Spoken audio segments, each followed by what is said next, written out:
नमस्कार, newsletter with Rakesh Ranjan में आपका स्वागत है।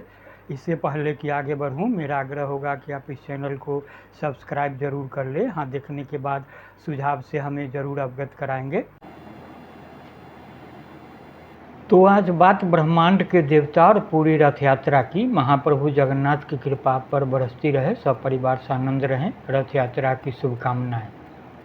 जगन्नाथ मतलब ब्रह्मांड के भगवान। उड़ीसा के पुरी में स्थित भगवान जगन्नाथ मंदिर चारों धामों में से एक है। जगत के नाथ कहलाने वाले भगवान जगन्नाथ के इस स्थल को धरती का वैकुंठ भी कहा जाता है।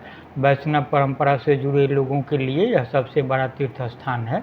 आषाढ़ मास के शुक्ल पक्ष को द्वितीया तिथि के दिन रथ यात्रा निकाली जाती है। इस दिन भगवान जगन्नाथ अपने बड़े भाई बलभद्र और बहन सुभद्रा के साथ गुंडीचा मंदिर जाते हैं।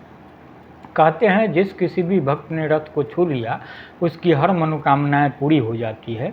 इस रथ यात्रा के दौरान भगवान जगन्नाथ का ही नहीं बल्कि तीनों भाई बहन के रथों के रंग अलग होते हैं। खास यह है कि रंग के साथ इनके नाम भी अलग अलग होते हैं। भगवान जगन्नाथ के रथ को गरुड़ ध्वज या कपिल ध्वज कहा जाता है। तीनों रथों में ये सबसे बड़ा रथ होता है। इस रथ में कुल 16 पहिए लगे होते हैं। मान्यता है कि भगवान जगन्नाथ मंदिर की मूर्तियों में आज भी भगवान श्री कृष्ण का दिल धड़कता है। मान्यता है कि जगन्नाथ मंदिर में प्रसाद पकाने के लिए 7 बर्तनों को एक के ऊपर एक क्रम में रखा जाता है, जिसमें सबसे ऊपर रखे बर्तन का प्रसाद सबसे पहले पकता है, जबकि नीचे की तरफ के एक के बाद एक प्रसाद पकता जाता है। मंदिर में दिन के समय हवा समुद्र से जमीन की ओर चलती है, जबकि शाम के समय हवा जमीन से समुद्र की ओर। जगन्नाथ मंदिर के शिखर पर लगा झंडा हमेशा हवा के विपरीत लहराता है। इस मंदिर के शिखर की छाया हमेशा गायब ही रहती है। मंदिर के ऊपर से न ही कभी कोई हवाई जहाज उड़ता है और न ही कोई पक्षी मंदिर के शिखर पर बैठता है। ऐसा भारत के किसी भी मंदिर में नहीं देखा गया है। हर वर्ष प्रभु जगन्नाथ जी पुरी वासियों का हालचाल जानने के लिए नगर भ्रमण के लिए निकलते हैं। भगवान जगन्नाथ अपने विशाल रथ नंदी घोष पर सवार होकर गुंडीचा मंदिर यानी अपनी मौसी के घर जाते हैं। वहां पर 7 दिनों तक विश्राम करने के बाद तीनों भाई बहन अपने धाम पुरी वापस लौटते हैं। इस रथ यात्रा के आरंभ से पहले भगवान जगन्नाथ जी रथ के सामने सोने के हत्थे वाली झाड़ू लगाई जाती है, जिसके बाद मंत्रोच्चार और जय घोष के साथ ढोल नगाड़े और तुरही बजाकर रथों को खींचा जाता है। इस रथ यात्रा का आरंभ सबसे पहले बड़े भाई बलराम जी के रथ से होता है, जिसके बाद बहन सुभद्रा और फिर अंत में जगन्नाथ जी के रथ को चलाया जाता है। रथ यात्रा के दौरान भगवान जगन्नाथ, भाई बलभद्र और बहन सुभद्रा की प्रतिमाओं को रथ में बैठाकर नगर भ्रमण कराया जाता है। स्कंद पुराण, नारद पुराण, पद्म पुराण और ब्रह्म पुराण में भी रथ यात्रा का वर्णन मिलता है। तो जरा इसके इतिहास में चलते हैं। रथ यात्रा की शुरुआत 12वीं सदी से होती है। पौराणिक कथा के अनुसार इस दिन भगवान जगन्नाथ अपनी बहन सुभद्रा और बड़े भाई बलभद्र के साथ अपनी मौसी के घर होते हुए गुंडीचा मंदिर गए थे। यह दिन अब हर साल जगन्नाथ रथ यात्रा के साथ मनाया जाता है। पूरी रथ यात्रा के लिए बलराम, श्री कृष्ण और सुभद्रा देवी के लिए 3 अलग अलग रथ निर्मित किए जाते हैं। एक मान्यता यह है कि ज्येष्ठ मास की पूर्णिमा तिथि के दिन भगवान जगन्नाथ, बहन सुभद्रा और बड़े भाई बलभद्र को गर्भगृह से बाहर लाया जाता है और उन्हें सहस्र स्नान कराया जाता है। स्नान के बाद भगवान जगन्नाथ बीमार पड़ जाते हैं और उन्हें बुखार आ जाता है, जिस कारण से वह 15 दिनों तक शयन कक्ष में विश्राम मुद्रा में रहते हैं। इस दौरान उनका विशेष ध्यान रखा जाता है। उन्हें कई प्रकार की औषधियाँ दी जाती है। सादा भोजन जैसे खिचड़ी इत्यादि का भोग लगाया जाता है। 15 दिनों तक वे केवल काढ़ा और फलों का जूस ही पीते हैं। सोने से पहले मीठा दूध अर्पित किया जाता है। साथ ही पूरे 15 दिनों तक भगवान को शीतल लेप भी लगाया जाता है।